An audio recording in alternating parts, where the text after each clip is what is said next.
This is Gotham TV Podcast, Episode 80, where we are looking at Gotham Season 3, Episode 3, Look Into My Eyes.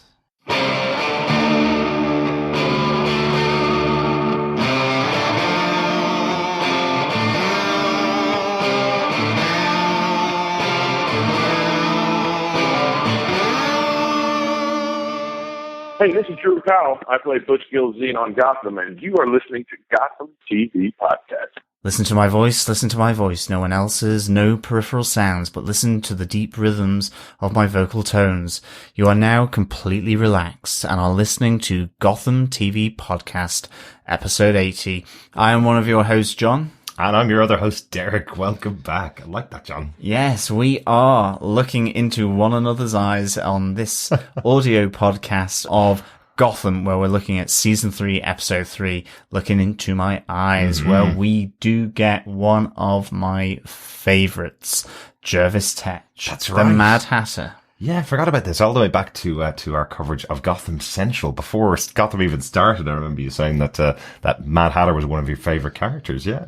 Yeah. Really exciting to see him on screen. Really cool. I loved this episode. Spoilers. Absolutely loved it. I thought what they did with him was excellent. Mm-hmm.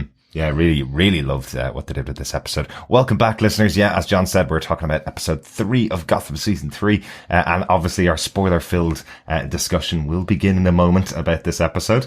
We will be going into full spoilers. So obviously, hopefully you've seen this episode because it is definitely a good one. Without a shadow of a doubt.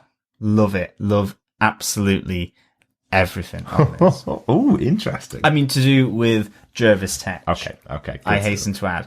There are a few things maybe that I would do differently, but definitely I think the introduction of Jervis Tetch here is really good. Mm-hmm. It's really good for Gotham and what they do with characters. And I think this is a realization, a bit like with Oswald Cobblepot, a bit like with, Selina Kyle, Bruce Wayne, Ed Nigma, that this is another big bad. Yeah, it must be kind of cool getting cast for one of those roles in Gotham where you're getting cast as Jervis Tetch, a character that does last quite a long time in the comic book. So you're kind of going, I've got a job now for a couple of years if I get this job on Gotham, you know? Absolutely. There is one little thing that I think maybe they pushed too quickly. Okay. But I think that's always been an issue of mine for a number of different bad guys that have been introduced, and the storyline seems to get turned over really quickly. But just one little thing, but we'll come to that. Yeah, let's save it for Mo. Hopefully exactly. You are subscribed to the podcast. If you aren't, just go over to GothamTVPodcast.com. You'll find the podcast subscription buttons in any of Google apps or on iTunes or anywhere you want to subscribe to the podcast over there. Or you could just go straight through to iTunes by going to GothamTVPodcast.com/iTunes to subscribe. A quick thank you to all of those joining us for our competition, our Bullockism of the week. People have been sending in their Bullockisms of the week. So if you want to join that competition, all you need to do is catch a Harvey Bullock quote and email us to feedback@GothamTVPodcast.com. Hardly any in this episode this week. Absolutely. That was the fairly tragic thing is that after launching the Bullockism of the Week competition, Harvey is in the episode, but he doesn't really do a Bullockism. Yeah. Or does he? We'll come to that. It may be more of a his actions speak louder than his words in this one. Yes, I think so. But we knew that would happen within so many episodes. Anyway, I think it's time to crack into Season 3, Episode 3 of Gotham, Look Into My Eyes. Yeah, so Derek, what production notes, what case notes have you got for this episode? A really interesting one this episode. Episode 3, our wonderful director of Episode 1 and 2, Danny Cannon, has jumped to the other side of production and wrote this episode. So he directed the first 2 and wrote the 3rd episode. Excellent. Yeah, I think we're starting to see a little Danny Cannon running the show again for Season 3, which is quite cool. The episode was directed by Rob Bailey, another one of our really good directors in Gotham. He had an episode each season. He did Penguin's Umbrella in Season 1 and Season 2, Episode 2. So I think actually Penguin's Umbrella was the big turning point for Gotham, really, wasn't it? That was the episode where everything just got turned on its head and the show became the show we know and love now, really. Absolutely. Yeah. And then he went on to Season 2 and did Knock Knock, the 2nd episode of that season. So another good episode as well. Yeah. A lot of Alfred and Bruce interaction. So I think he likes those fighting scenes with Alfred and Bruce. Yeah, and there's some good little interactions in this one, and of course another big reveal that comes in, which is very similar to Penguin's umbrella. Yeah, we will talk about it, I'm sure. But John, do you want to tell us what they gave us with your synopsis? Sure. Bruce takes in his doppelganger, Subject 514A, aka 5, who demonstrates impressive fighting skills, an imperviousness to pain, and worrying signs of impersonation. Meanwhile, hypnotist Jervis Tetch hires Gordon to find his sister Alice, an Indian Hill escapee whose blood contains a virus. After he tracks her down following the dead bodies and burning properties, Alice tells Gordon she wants nothing to do with her brother. When Gordon questions Tetch, Jim is exposed to his power of hypnosis, leading him to attempt suicide. However, Alice saves Gordon, who then brings her into GCPD custody for her protection. Elsewhere, Leslie Tompkins, back in Gotham with her fiancé Mario, is offered her old job back at the GCPD by Barnes.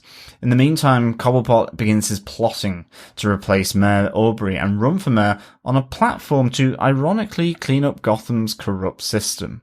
Handily to aid with his campaign, he has Edward Nygma declared legally sane and released from Arkham in a very corrupt manner. As Lee and Mario head out to dinner and settle into their new life in Gotham, a very familiar face joins them at their dinner table.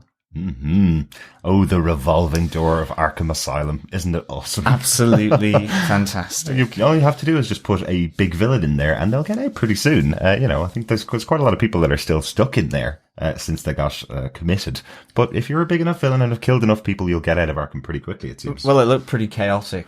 I'm surprised that the warden of Arkham could walk so freely amongst the chaos. I think he seemed to be running from behind one cage to lock himself into another cage to protect himself. That seemed to be the situation. But yeah, lots going on in this episode. Tons of stuff. But I think we can cover them off the way we do each week in our top 5 points about the episode. And I think our first case point really has to be the introduction to Jervis Tetch, doesn't it? It certainly does. Jervis Tetch is introduced, the Mad Hatter. I just thought this was a great intro. I absolutely loved it. First of all, being introduced within the Sirens bar with Tabs and Babs there was really, really cool. Mm-hmm. Parts of his costume, of his wardrobe here is really, really great. You've got the ticking clock, which is awesome. You've got the inside of his hat, which is kind of like that black and white vortex aspect. Yeah. And, it's a really nice grounded way of bringing this character, which, is slightly or can be slightly supernatural, into the reality of this Gotham world. And I thought it was really, really cool. And I loved how when he's hypnotizing people, the eyes go, well, very, very, very black. That was really cool. Really cool. Yeah, really cool idea. Just the look into my eyes, not around them, straight into them, eyes go black. It's a really cool way of showing that a person's into control. I think so. Well, I think it's look into my eyes, not above them, not around them, but deep into their center. You are now completely relaxed and are becoming weightless. Mm-hmm. And are still listening to Gotham TV podcast. But I loved how the eyes went that deep black as he kind of, whatever power of hypnotism that he is exerting on this guy, what an unfortunate doctor, that, was really, really quite cool. Absolutely. And his little riddles. Maybe Ed Nygma here has got a little competition. Lock sense away, awaken the rascal. When I say it is so, your new home is my castle. Yes. Really cool. A really cool idea. Very yeah. cool. So I love the kind of twist on that a little bit later on when he's saying, something will turn up. I don't have a home right now, and looks after the doctor. And then obviously a brutal end to the doctor and his wife, where he's still under the hypnosis of the Mad Hatter, and he tells him to kill his wife, bury her in the garden, and then kill himself. It's like, you can tell this guy is well used to using these powers, and he's a very scary character. Yeah, I mean, he's absolutely uncompromising with these powers. So I'm expecting a lot more bloodshed here. I kind of wondered, well, there's two things actually. Mm-hmm. Like, I loved the Mad Hatter silhouette in that house where you've got the lightning and thunder, as the wife comes down from the bed, she's noticed her husband missing. Mm-hmm. And there you have, the lightning going away, silhouetting, that classic look of the top hat, in the window against the background of the lightning behind. I thought that was really cool. Yeah. Really excellent cinematography, the filming of it, really atmospheric, and then poor lady turns around and gets clubbed by her husband, who's in this trance. But yeah, he is obviously deadly. He's willing to use those powers. Obviously, we find out that even his sister Alice, and again, that's the great nod to obviously Alice in Wonderland. Of course, yeah. And even she has got a nervousness and a reluctance to be involved with her brother or to be rescued, and how he sees it by her brother. So, this guy already in this episode has really made his mark. He's mysterious, he's dangerous, and there are things that we still, want to get to know about Jervis Tetch. I would say, and this is my little negative that is coming out, and it is only a little. I mean, it is just simply that I kind of wish Gordon was left in the dark about his powers for later. I know what you mean. I feel that whole scene on the rooftop in Gotham where Tetch effectively is trying to get Jim to commit suicide. I just wish that either Jim comes around from that and he has no recollection that it was Tetch, and he still feels that there's something going on, or that Tetch effectively puts him back under and says that the problems with his sister, that, maybe she's unsound or disturbed and needs his protection. I just wish that Jim wasn't fully in the light about Jervis Tetch. That's the only thing. I thought, it was a bit too soon with this character. I mean, I don't know how long he will remain around. The Scarecrow ultimately, or Scarecrow's dad, and the Cranes, they were only in 2 episodes. I have a feeling the Mad Hatter is going to be a longer character in and across season 3. Yeah, I'd agree. And again, remember, I suppose the Jonathan Crane, this character we saw as Scarecrow, was a much younger kid than we saw in the Batman kind of mythos or in the comic books. This version of Jervis Tetch is a younger character than we've seen as the Mad Hatter in the comic books. He always tends to be a much older character in the comic books, but he is fully formed. They can use him a few times. But yeah, you're right. The idea of everybody knowing that he can control your mind with just a few simple words is probably a bit early for the show to be releasing that to a major character like Jim. We could see it as the audience with the way he's controlling people perhaps for a while, but having Jim be immediately taken in by this guy very early on in the show's run seems like an early jump for the character. But I do have a great positive in this episode. One of the ones I absolutely loved in here was possibly what could have ended Jervis Tetch's life very quickly. Bringing Barbara on stage and saying that she was madly in love with him. I loved this scene. Once again, Barbara Keane, a great moment. But what a choice for Jervis Tetch to make, to go, you're in love with me. Oh, but what if I was in love with another? And she smashes a glass and goes straight for his neck. Yeah, absolutely. It's just a great little throwback to the madness of Queen Babs. It's so good. And again, I mean, I love what they're doing with Babs again this time.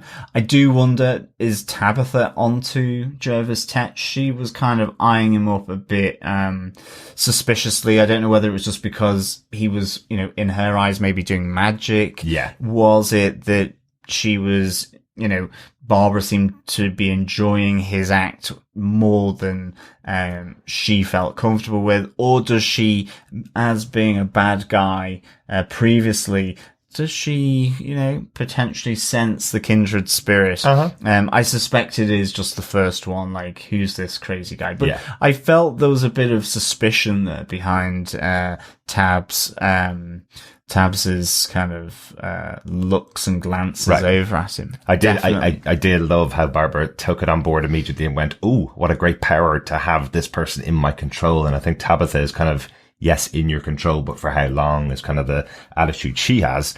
And absolutely right. How do you keep someone in your control if they're able to hypnotize anybody to do whatever they want them to do? Whereas Barbara's like, could you hypnotize someone to do what I want them to do for a while? Until I get bored and hypnotize you to do what I want you to do. Yeah. Really interesting. But yeah, really love those scenes. And again, loving the Sirens Bar, having these two characters together, Tabitha and Barbara, are working really well for me in the show so far. Oh, brilliant. Right. Really, really cool. So that's Jervis Tetch, I think. Yeah. I'm sure we have another couple of points crossing over with them. I'm sure we do. But I think we move on to our next point. And is that Emo Bruce? Emo Bruce becomes Bad Bruce. Yes. Rogue Bruce. Rogue One Bruce. He is, I'm liking David Mazouz doing these two characters, and I like Emo Bruce. I think David Mazouz will be able to do a fantastic cinematic bad guy. He's got that look down of I'm thinking evil thoughts here down to an absolute T with Bad Bruce. I really enjoyed it. We get a bit of backstory as well from him with regards to, his designation 514A. Yes, we do have a name for him now. His name is actually 514A, but he calls himself 5, or everybody refers to him as 5, because 514A is a long name. A lot of numbers and digits. Yeah, I'd never remembered again. So 5. It doesn't trip off the tongue. That's the problem. But we see him burning himself on a candle, and there's the absolutely fantastic sparring scene with him and Alfred. Again just loved that.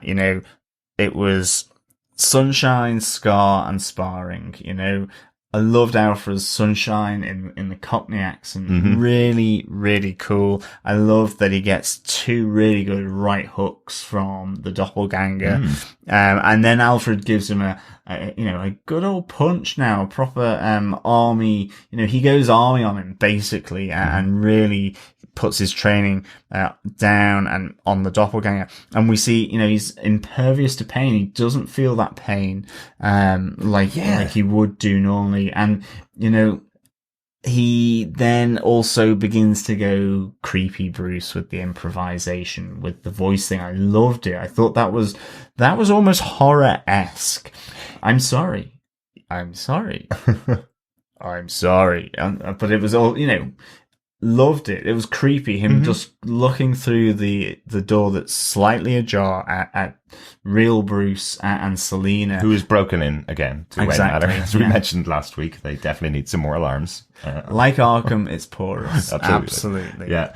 No, it is a really interesting one. I did like it. I'm kind of guessing that this is going to turn out that there is a very simple explanation to this. He met Selina on the street. She gave him money. He's kind of fallen for her, and he's using all of his tricks to get back to Selina, basically.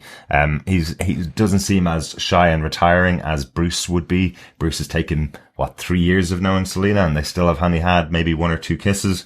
It feels like this version of Bruce is just going to go, oh, met this lovely girl in the street. She gave me some money. How do I get her? Okay, I'm going to use all these tricks, pretend to be the billionaire, cut my hair like him, and take her off for dinner. Yeah. Whereas 5 has taken the Rolls Royce. Absolutely, yeah. He's nicked the car. Very impressive. Yeah, absolutely. I mean, GCPD, surely ringing the roller has been nicked by Bruce. Yeah. So that's the problem. How do they get it? How do they get around it? So he looks like But Bruce. Alfred could do it and say, I'm concerned for his safety. He shouldn't be driving. maybe, but I'm not sure if that will go past the GCPD. They've got a lot of other problems on hand. But yeah, I loved it. Nicks the car, moves in on Bruce's lady, even though Bruce himself is doesn't know it yet, and is all creepy and weird in Bruce's house. So really, really good. It is really interesting though, I suppose, with the Bruce Ganger or Emo Bruce or 5, I suppose. it is really interesting that he is displaying some of the characteristics that we would associate with Batman and would associate with Bruce Wayne in later life. The fact that he doesn't feel pain, the fact that he's a really good fighter, instinctually good, the fact that he goes after the ladies. Those are all traits that we associate with Bruce Wayne in the comic books and in the movies that we've seen in the past. So weirdly, Bruce could actually learn a lot from Five. Yeah.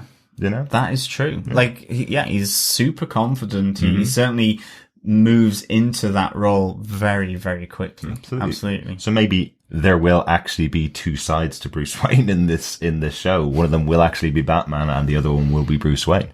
We just won't know which is which. But there you go. Yeah. Well, I think with that. On to point 3. Yeah. Mario and the family ties. Yes. Interesting one here. Yeah. Great to see another member of the Falcone family. The Falcones are a huge crime family and crime organization, I suppose, in the comic books. Has always been in the comics, and I love that they're sticking with this. He has always been the kind of righteous one, the one that's kept out of the family business, or at least tried to turn the family business round into an operation that runs better for the betterment of Gotham. Yeah, it's a legitimate kind of operation rather than criminal. Yeah, exactly. So it's kind of cool that they have kept that basic concept of Mario. He is connected to the family. They're all aware of them. He kind of seems to know what's going on within the family. Lee knows what's going on within the family, but not perturbed by the fact that Mario is definitely not a gangster. Yeah, he's also a doctor. He's in at Gotham General. Yeah, he actually stitches up Jim Gordon, who has been knocked out by Alice in their first encounter. No, hit by her. No, it was hit by people after Alice, in the bar, when they're in the Narrows bar. Yeah. So, but, I mean, okay, that's a bit on the nose that he meets him in the, ER in Gotham General. Can I say though, I love Lee's reaction when Mario tells her that story and goes, I was stitching up your ex-boyfriend today. And she goes, oh, well, of course, because that's what always happens to him. You know, of course he's going to be going to the hospital to get stitches. You know, I love that. Almost ruins the dinner date as well, in fairness, because Leslie is, why didn't you tell me sooner? And he retorts with, well, why did you never tell him about me? Exactly. Yeah. Burn. I mean, that was a sting. It really, really was. But yeah, I mean, okay, I mean, I understand why they meet there in the ER. It's a bit on the nose. It's a bit too deliberate, in a sense. Absolutely. But nonetheless, they have to introduce these two characters together. They've done it in this way. Yeah. I think for me, the great thing about this whole thing was that, we see Carmine Falcone returning. I love the kind of the craziness that, Leslie knows exactly who this guy is, but is with Mario. You've still got that relationship of Falcone with Jim Gordon's dad as well. And there's a relationship there that is mutually respectful. To some extent, I think. You have Falcone's relationship with Cobblepot as well. Yep. So there's a lot of relationships, a lot of links that can happen when Carmine Falcone returns to Gotham. Yeah. So I love this little drop in there. I thought it really was pretty exciting, actually. Yeah. And I was glad that they did it. I like to see how this pans out, given that she's also now working back at the GCPD and has a criminal father-in-law. Yeah, absolutely. It's an interesting one. I do like his speech to Leslie saying, you seem like a woman that's of that level of beauty that men would do anything for you. As in, will Jim stick out of this relationship, or now that you're back, is there going to be some fight between my son and Jim? Really like that Leslie picked up on that as well. I like the kind of warnings because, he's an old school gangster. He gives shaded warnings to people, but everybody knows that he is warning them here. So I did like that as well. Yeah, I mean, it is kind of, nothing's going to stand in the way of that marriage. Absolutely, but it probably is. Because there's Gotham. That's true. There's Jim. There's Carmine Falcone. Yep. And all the baggage there. So I suspect Mario, Leslie should have stayed put where she was. And Mario did not repeat the fact that Jim already told him he would kill him if he hurt Leslie. But he was joking. It was one of those things that if you hurt my best friend, then you're, that's never meant as a joke. It. It's never meant as a joke. It's always a serious thing when somebody says it. So I loved this whole family ties element. I thought it was really, really good. And I suppose as well, might as well introduce the physical Bullockism of the week at this stage, given that really Harvey Bullock didn't seem to have one of his phrases in this episode of Gotham. But, we have the lovely awkward scene where he tries to protect his friend, Jim, after he's come in to get his bounty. And obviously Leslie is there getting her job back. But with Captain Barnes, I think Captain Barnes as well has teed it all up by saying, oh yeah, he's no longer here, as he walks in. And, Harvey, it's the awkwardness of Harvey here that is the Bullockism, that he knows he's trying to do the best thing, but he's doing it really awkward. And in the end, he's the one that comes across looking like a bit of a fool. Almost like he's trying to lie as well. He's trying to prevent Jim from knowing the fact that she is back in Gotham, where I think Jim would think, you should be telling me that she's back in Gotham. So it kind of ended up maybe Harvey, it's the egg on the face Bullockism type of thing for poor old Harvey, I think, in this scene. But I would suggest that could be, as a long shot, the Bullockism of the week. We'll go for that one, definitely. On to the other big part of this episode. We could potentially have a new mayor of Gotham, changing from King of Gotham to possibly a more official position. Oswald Cobblepot is challenging Mayor Aubrey James to his post. We knew this was coming. Obviously, the posters for Cobblepot for mayor have been going around for months and months on end. I think back to July before the season was even announced. I think I saw some posters for Cobblepot for mayor. Knew it was coming. But really interesting. It's another. I think it's Batman Returns, wasn't it? Where Oswald tries to run for political office. He does, yeah. So a nice little throwback. That's our little Batman moment for this episode. What do you think of this storyline, John? No, I really like this storyline. I really want to see how it goes. I've been enjoying seeing Mayor Aubrey back, up to his old tricks, up to his old self. But I really want to see how it runs and plays. I do like the irony of it all, that, he's coming down on corruption given who he is. Absolutely. I do wonder whether in normal cities you actually might be barred from holding public or political office given you might be a crook, although you might argue in the world. You might argue what's the difference exactly. But there is also, I love that he gets his mate Ed Nigma Mugglepot out of Arkham by effectively undermining his own platform for running for mayor, which is anti-corruption. There's the great restaurant scene as well between the two of them, where Aubrey is trying to, safely in a public setting sort of really frighten Oswald off. I mean, he should know better. Absolutely, by this stage. I love the joke of him being stuck in a warehouse with his head in a box for effectively the whole of last season. How are you able to run this great city of Gotham? Really, really good. I have to say, I love that restaurant scene. I love the concept of, it's the waiter and a bodyguard and the bartender who all have guns for Aubrey James. And then it's like all these old women and, the loving couple in the corner all take out their shotguns and guns on exactly. Oswald's side. That is totally a Batman 66 moment. I love that. It's really good. And I mean, I suppose the only thing I wish on this storyline is I wish they would stop having Cobblepot interrupt a press conference. He did it in the GCPD. Yeah. He's done it again here at Mayor Aubrey's launch of his campaign.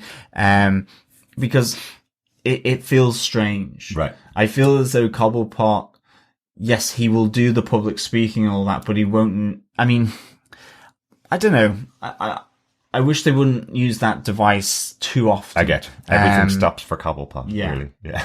Yeah. Given his history in Gotham already, and I suppose that's the one thing that for me I've got to be convinced of, I've got to come around to, is the fact that here we have someone who has been on the wrong side of the law, now going for public office. And yes, he's been treated badly by Gotham, he's locked up in Arkham, but nonetheless, he has still been head of the criminal underworld. Absolutely. And I need to be convinced of this new role of him going to become mayor of Gotham. Absolutely. I think there is a weird moment when Aubrey James actually calls out the fact that he was put in prison and for killing people.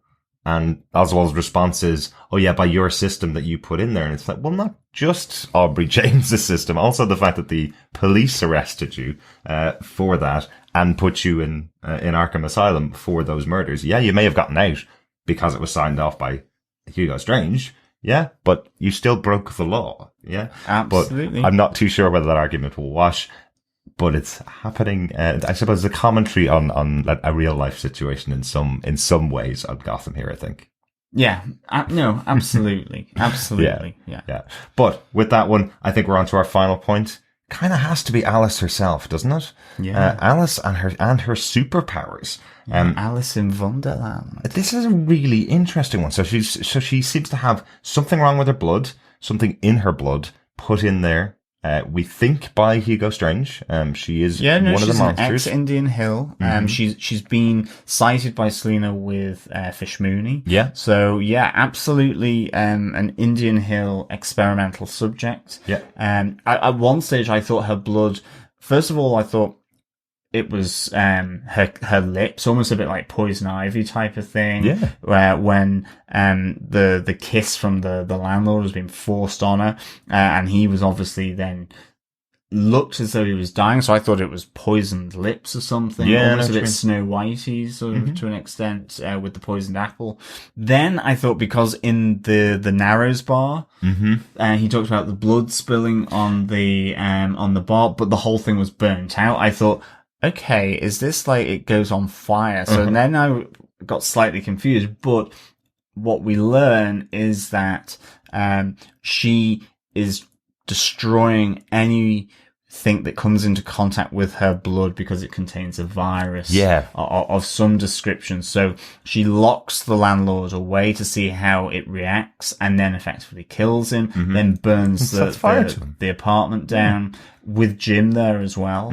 And then also she burns down the Narrows bar as well. Yeah, it was a really odd one, wasn't it? I had this whole image in my head of, is her blood like alien blood, where it's got acid in it and it burns down a bar, which I presume wouldn't be anyway possible, but you never know in this show as to what Hugo Strange has done. But yeah, it's an interesting one. Yeah. She seems to be creating the zombie virus or some kind of virus that could be taking out people in Gotham. No, absolutely. I thought it was really interesting, I think, having her there. And I think for me, the whole thing with Alice, is going to be her relationship with Jervis Tetch. Of course, yeah. And how that interaction occurs. It'll be nice to see, now that she's cuffed to Jim as well, where she ends up and how that all pans out. Because I'm wondering, does Jervis Tetch have the ability? We've seen him operate his powers on one person directly, but has he got the power to hypnotize, say, the entire police force in the GCPD to go in and rescue or kidnap, depending on your point of view, Alice? It's an interesting one. For me, Alice and Jervis Tetch this is good. This is really good. Really looking forward to seeing more of that. I think that's our top 5 points. Notes for this episode. Any notes there, John? Just simply that Enigma is free. I know, he's free. He's alive. He's free, and I'm really glad he's out of Arkham. I think it's probably good for Corey Michael Smith to get a bit of a break, maybe. I don't know. I suppose, but again, I think taking that too long where he's in Arkham Asylum unless you begin to develop a storyline in Arkham again around Enigma. Otherwise there's that fantastic character wasted. I think again, like with, you introduce someone like Jervis Tetch in the same way that Galavan was introduced into season 2, and you want to see how these well-established characters in Gotham and the ones, like Oswald Cobblepot, where he absolutely clashed with Galavan in terms of personality, in the fact that he killed his mum, all of that. And here, I've always absolutely loved Enigma and the Riddler and Jervis Tetch and the Mad Hatter. And I think it's because there are similarities of the two.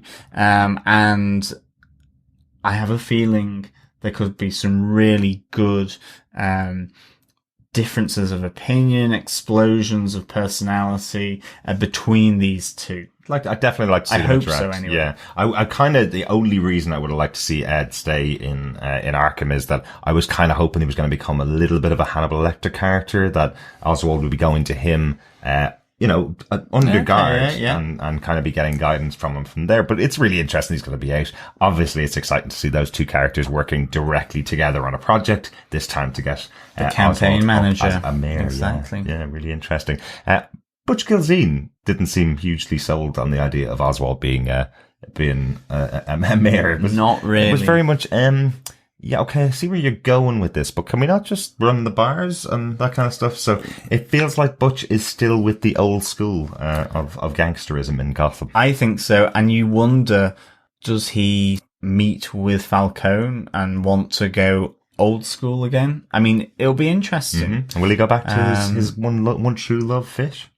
Yeah. Or back over to his other true love, Tabitha? Yeah. Or just keep the Oswald Underground Empire running. So ultimately he becomes one of the big crime bosses. That would be great, actually. Yeah. I'd love to see that. Be quite a cool touch, definitely. One of the ones I really liked in this episode was the fact that Jim and Selina are working together again. I really like that, that Jim's kind of snitch in the underworld is Selina. So whenever he needs to find anybody, he goes straight to her. He's looking for Alice. He'll go straight to Selina. She flips it back on him. She's looking for Ivy. So, hopefully Jim will get involved in that and they'll be able to find Ivy for Selina. Yeah, absolutely. I think one of my other notes is that, again, last week we postulated about Valerie Vale possibly being, involved with Jim in another sort of love triangle of Jim's.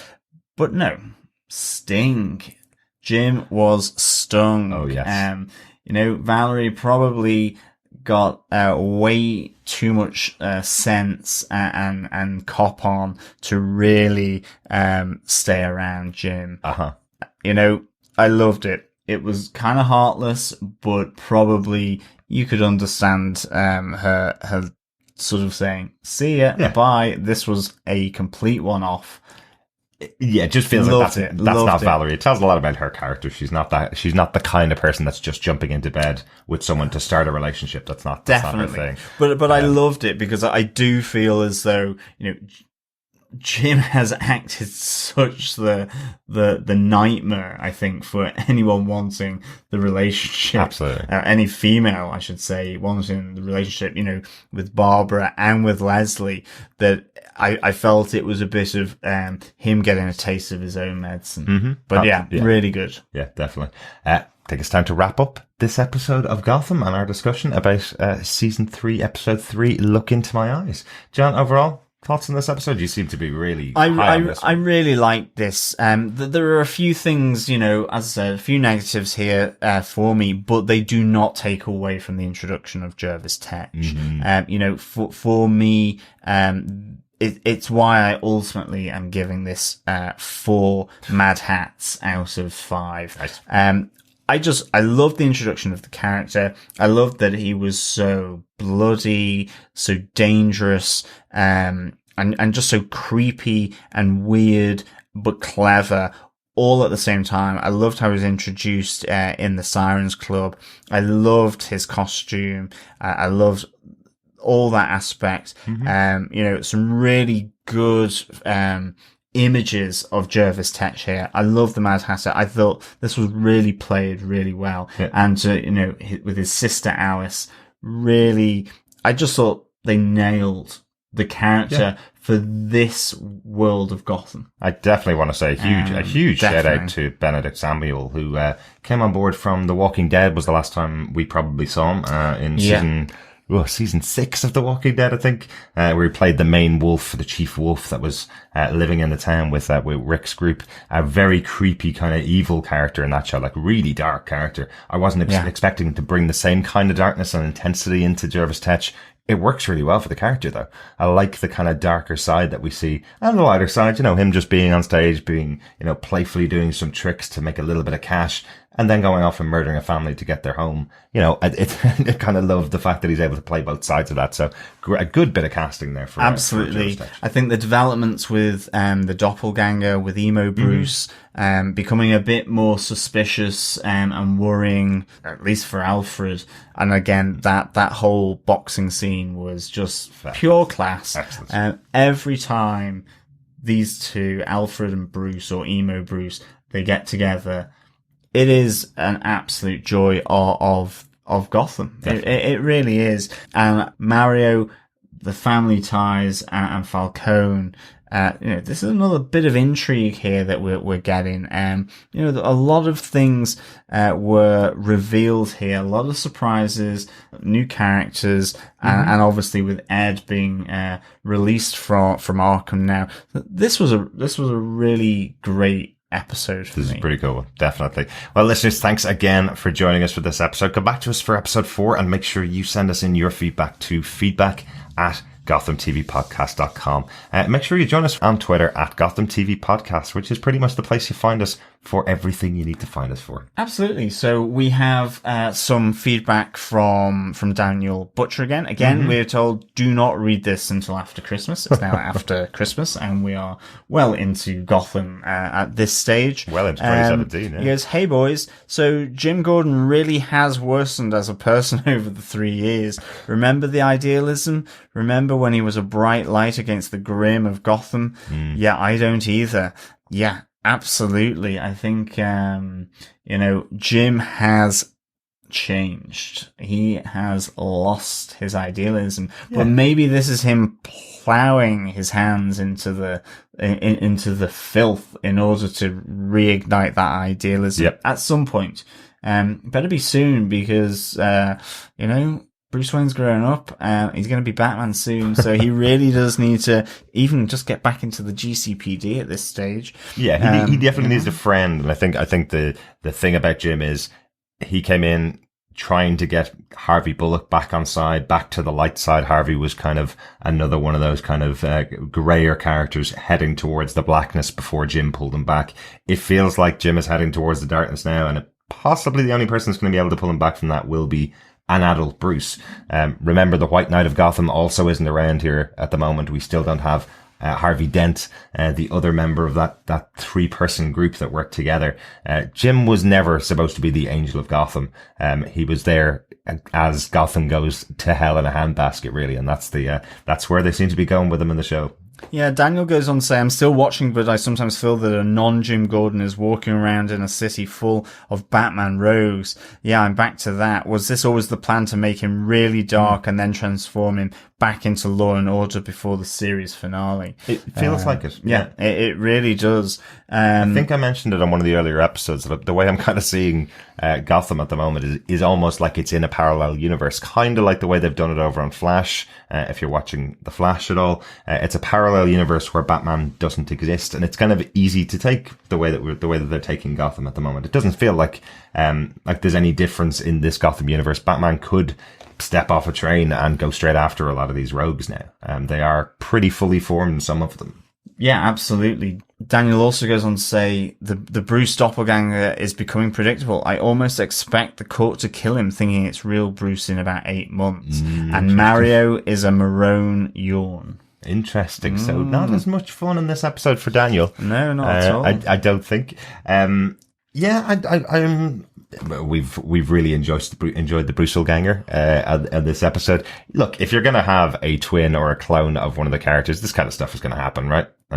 There's going to be some cases of mistaken identity. The first one we're seeing here, though, is he's going to take the lady love of the actual Bruce out for dinner. So I'm kind of liking that. I think that's a good fun choice. Yeah, absolutely. And I think, Daniel, you're probably right that the court may kill him. It's possible. Whereas you can't stay around forever, though. We know that is true. And but the thing is, and the interesting thing about it is that I think when we saw the doppelganger for the first time at the end of season 2, where he was released into Gotham, we kind of thought that ultimately this was going to be the court's plan to get him in control of Wayne Enterprises. And that's why they were effectively replicating Bruce Wayne at Indian Hill in a test tube, effectively, was so that they could infiltrate to the owner level, Bruce Wayne. And that doesn't seem to be how it's panning out, I should say, really at the moment. Yeah. But maybe that is a direction that will still happen. Who knows? Yeah. They're really intrigued to see how those characters play it. Thanks so much for your feedback, Daniel. Absolutely, Daniel. Thank you so much for the feedback.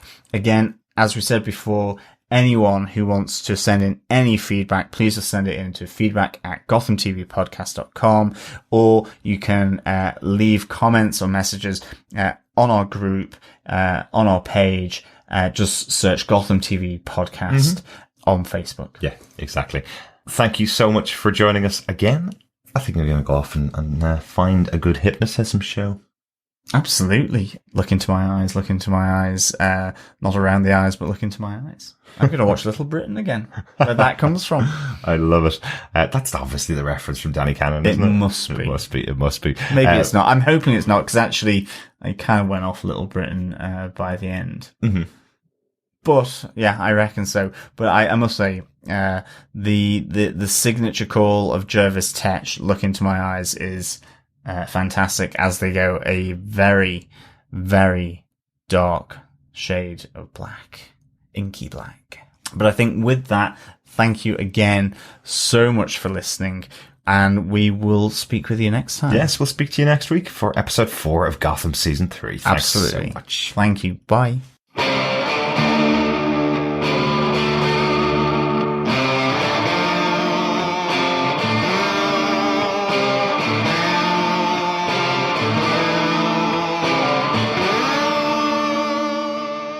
Thanks for being a Butch supporter. Butch loves you, baby.